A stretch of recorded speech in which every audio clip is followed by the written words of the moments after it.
चलिए, good morning, good afternoon and good evening. आज हम अपना फर्स्ट टॉपिक 11th क्लास की केमिस्ट्री का इस साल के लिए स्टार्ट करेंगे, मोल कॉन्सेप्ट। इससे पहले के कुछ टॉपिक्स के वीडियो मैंने चैनल की प्लेलिस्ट में 11th क्लास के लिए मैंने अटैच किए हैं। पुरानी वीडियो है लास्ट ईयर के, जिनमें थोड़ी बहुत प्रॉब्लम भी हो सकती है। मैं जब टाइम मिलेगा दोबारा वो वीडियो रिकॉर्ड करके आप लोगों के लिए डाल दूंगा। लेकिन चलिए आज एक अच्छी शुरुआत करते हैं मोल कॉन्सेप्ट से। इम्पोर्टेंट टॉपिक है केमिस्ट्री का, ना सिर्फ 11th का बल्कि कंप्लीट केमिस्ट्री में बड़ा इंपॉर्टेंट टॉपिक रहता है मोल कॉन्सेप्ट। और हर कॉम्पिटिटिव एग्जाम्स में there are questions from mole concept, even in NEET exam and JEE mains और एडवांस लेवल के पेपर में भी मोल कॉन्सेप्ट के बेस पे क्वेश्चंस पूछे जाते हैं।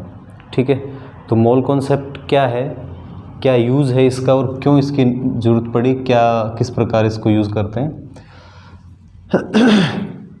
केमिस्ट्री में केमिकल रिएक्शंस के अंदर फॉर एग्जांपल जैसे मैं लिखता हूँ कि nitrogen gas reacts with hydrogen gas to form ammonia gas. ठीक है, तो अभी मैंने जो लिखा कि यहाँ पे अभी आपको देखकर लग रहा होगा कि भाई एक मॉलिक्यूल नाइट्रोजन का रिएक्ट करता है, reacts with 3 molecules of hydrogen to form 2 molecules of ammonia. But ऐसा नहीं है क्योंकि मॉलिक्यूल्स, एटम्स या ions, they are very small particles ना। तो इतने स्मॉल पार्टिकल्स का 2 मॉलिक्यूल्स या पार्टिकल्स को लेना और उनको रिएक्ट करवाना, ये इम्पॉसिबल सा टास्क है, ऑलमोस्ट इम्पॉसिबल है। तो यहाँ पे ये जो क्वांटिटीज़ हैं ये क्या हैं, इनकी यूनिट क्या है, किस तरह से मेज़र करेंगे, कितना नाइट्रोजन हमने यहाँ पे लिया, how much hydrogen is there and how much ammonia is formed. तो ये चीज़ें सब मोल कॉन्सेप्ट में ही मेज़र किए जाते हैं। यहाँ पे 1 mole of nitrogen react with 3 mole of hydrogen to form 2 mole of ammonia. तो व्हाट इज़ मोल? तो हम कह सकते हैं कि mole is SI unit for the measurement of substance. ठीक है, सब्सटेंस को मेज़र करने के लिए SI यूनिट। अब मोल कॉन्सेप्ट को हम 3 तरीक़ों से तीन तरीक़ों से एक्चुअली 3 तरीक़ों से अलग अलग एक्सप्लेन कर सकते हैं। मतलब फर्स्ट डेफिनेशन, जो फर्स्ट वे है हमारा मोल कॉन्सेप्ट को बताने का, ये chemists unit of measurement. Chemistry में छोटे छोटे पार्टिकल्स को नापने के लिए, उनकी काउंटिंग करने के लिए एक्चुअली हम कह सकते हैं वेरी टाइनी स्मॉल पार्टिकल्स को काउंट करने के लिए, काउंटिंग करने के लिए जो यूनिट हम यूज़ करते हैं उसका मोल बोलते हैं। तो फर्स्ट वे है हमारा इन terms of number of particles. ठीक है, पार्टिकल्स के नंबर के अकॉर्डिंग हम मोल कॉन्सेप्ट को डिफाइन कर सकते हैं। अभी नंबर ऑफ पार्टिकल्स, तो पार्टिकल्स क्या होते हैं? पार्टिकल्स जो वर्ड है it is used for, can be used for atom, molecule और आयन। मतलब पार्टिकल एटम भी हो सकता है, मॉलिक्यूल भी हो सकता है और आयन भी हो सकता है। ठीक है, तो in terms of number of particles, number of particles की टर्म्स में हम क्या बता सकते हैं कि 1 mole is equal to 6.022 into 10⁻23 particles. किसी भी सब्सटेंस के इतने पार्टिकल यदि हैं तो उसको हम 1 मोल कहेंगे। क्लियर? अभी मैं डेफिनेशन बताता हूँ, फिर ये नंबर कहाँ से आया, इसको एवोगैड्रोज नंबर बोलते हैं। तो Avogadro's number actually experimentally calculated है। ये कोई ऐसा नहीं कि भाई रात को एवोगैड्रो के सपने में कोई बाबा आए, कोई देवी देवता आए और उन्होंने बता दिया हो कि भाई बेटा कल से बता देना सभी को कि 1 mole is equal to this number of particles. ऐसा नहीं होता है, ये एक्सपेरिमेंटली कैलकुलेटेड। और कैसे कैलकुलेट किया गया मैं बताऊंगा आपको।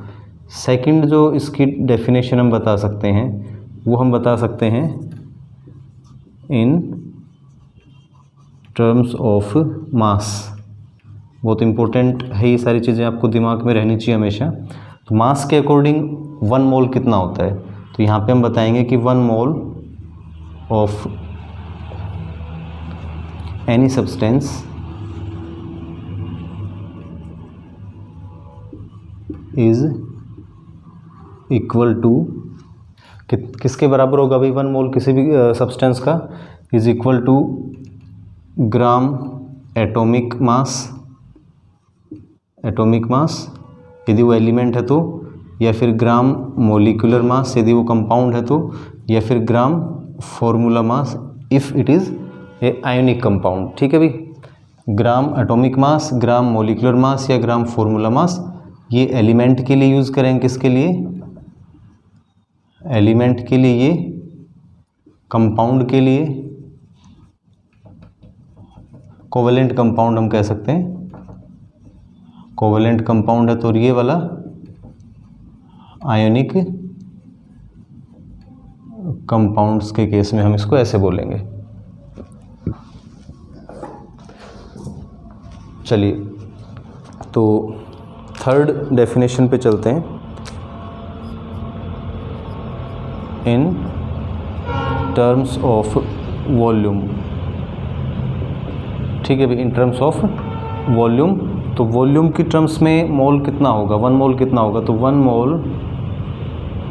मोल अभी मैं बताऊंगा कि मोल लिखते तो MOLE पूरा है, लेकिन जब एज ए यूनिट यूज़ करते हैं तो सिर्फ MOL मोल, तो 1 mole of any gas at STP standard temperature and pressure is equal to 22.4 litre, 22.4 litre of any gas at STP conditions is called 1 mole. तो ये 3 डेफिनेशन आपको याद रखनी है, हम इनको कन्वर्ट भी कर सकते हैं आपस में, कि हमें यदि किसी भी गैस का STP कंडीशन पे वॉल्यूम गिवन है तो उसको हम मास के साथ कनेक्ट कर सकते हैं, मास बता सकते हैं उसका, या फिर उसमें नंबर ऑफ पार्टिकल्स कैलकुलेट करना हो तो कर सकते हैं। मैं बताऊंगा अभी आपको आगे, तो वो कैसे करेंगे वो देखते हैं, आगे चलेंगे तब करेंगे। फिलहाल तो ये चीज़ डेफिनेशन क्लियर हुई आपको, तीनों डेफिनेशंस। तो मैं ये कह सकता हूँ कि 1 ग्राम एटम, अब ये टर्म याद रखना, ग्राम एटम इम्पोर्टेंट है, 1 gram atom of any element is equal to 1 mole. 1 gram atom, तो कहीं भी ग्राम एटम वर्ड जब आपको मिलता है तो इसका मतलब 1 मोल होता है। 1 gram molecule of any compound is equal to 1 mole. ठीक है भाई, तो इस तरह से 1 ग्राम एटम या 1 gram molecule, 1 gram formula unit यदि आ जाए तो वो आयोनिक कंपाउंड का 1 मोल के इक्वल होता है। ये चीज़ आपको दिमाग में रखनी है हमेशा। अभी मोल कॉन्सेप्ट का यदि हमें नंबर ऑफ पार्टिकल्स गिवन है तब नंबर ऑफ मोल्स कैसे निकालेंगे, if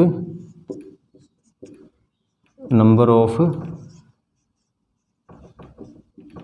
particles are given.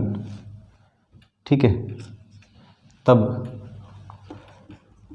Number of moles is equal to, formula क्या, मतलब हम शॉर्ट में फॉर्मूला बना देता हूँ मैं आपके लिए, तो डायरेक्ट फिर आप क्या करोगे, हम उसको लिखेंगे इधर, given number of particles, given number of particles, इसको डिवाइड कर दो आप 6.022 इंटू 10⁻⁻23। शॉर्ट फॉर्म में इसको हम NA भी लिख देते हैं, अवोगाड्रोज कांस्टेंट या अवोगाड्रोज नंबर इसको कहा जाता है, जो अवोगाड्रो जो साइंटिस्ट थे उनके ऑनर में, क्योंकि उन्होंने ये डिस्कवर किया था। ठीक है, next, if mass is given, यदि हमें मास दिया हुआ है तब नंबर ऑफ मोल्स कैसे कैलकुलेट करेंगे, नंबर ऑफ मोल्स। तो ये फॉर्मूला क्या रहेगा, is equal to given mass in grams, उसको डिवाइड कर देंगे हम ग्राम एटॉमिक मास, ग्राम मोलिकुलर मास या ग्राम फॉर्मूला मास। वो आपको ध्यान रखना है, यदि एलिमेंट है तो ग्राम एटॉमिक मास से डिवाइड करेंगे, ठीक है। यदि कंपाउंड है तो ग्राम मोलिकुलर मास से डिवाइड कर देंगे, और आयोनिक कंपाउंड, ये कोवेलेंट कंपाउंड और ये आयोनिक कंपाउंड है तो ग्राम फॉर्मूला मास या simply formula mass, molecular mass या एटॉमिक मास से डिवाइड कर लेंगे, तो हमारा क्या आ जाएगा, नंबर ऑफ मोल्स आ जाएगा गिवन अमाउंट ऑफ सब्सटेंस में। यदि आपको वॉल्यूम गिवन हो, STP volume, if volume at STP is given, STP condition पे वॉल्यूम यदि आपको दिया हुआ है, तब नंबर ऑफ मोल्स कैसे निकालेंगे, तब हम क्या लिखेंगे, number of moles is equal to जो भी वॉल्यूम आपको गिवन है, गिवन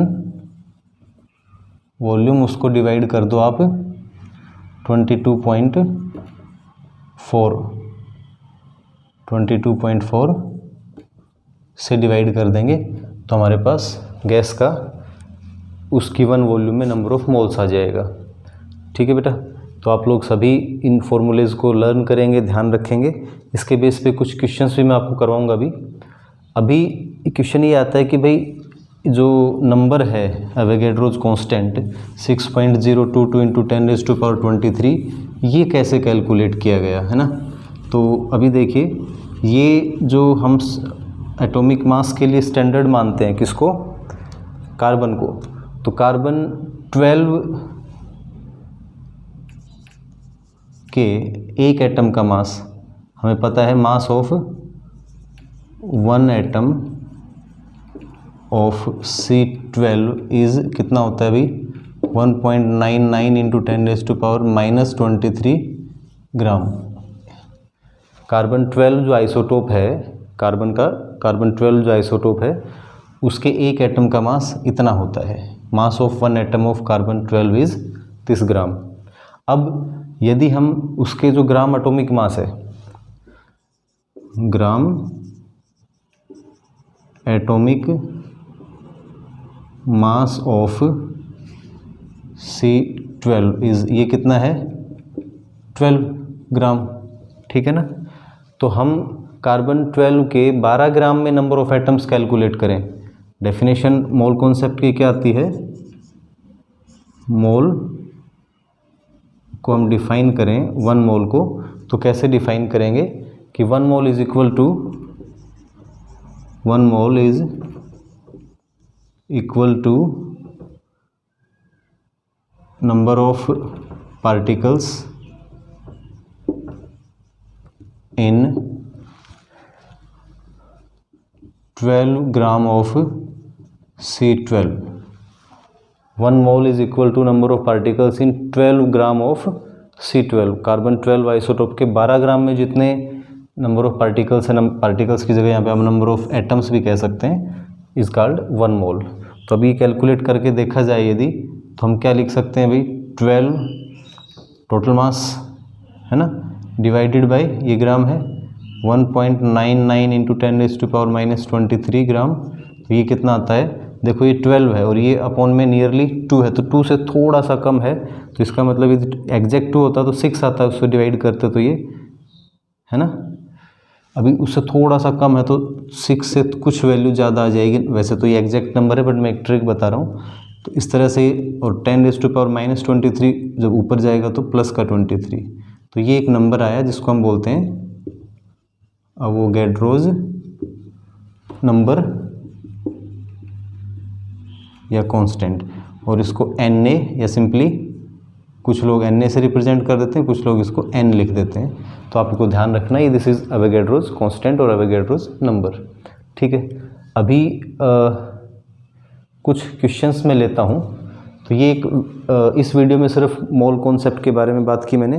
मोल कॉन्सेप्ट क्या है, क्यों ज़रूरत पड़ती है, किसे कहते हैं, इसका फॉर्मूलेज क्या है, सारा वो सब मैंने बताया।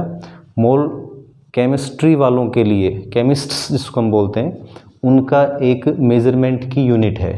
ठीक है, जैसे केले हम बनाना मेज़र करते हैं, dozen, 1 dozen banana is equal to 12 pieces, तो उसी तरह से 1 mole is equal to this number of particles.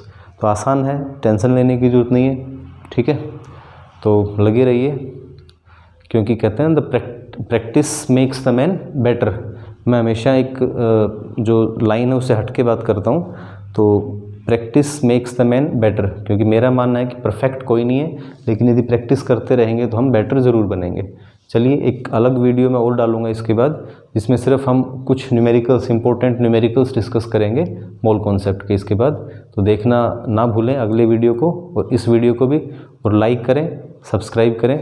Thank you.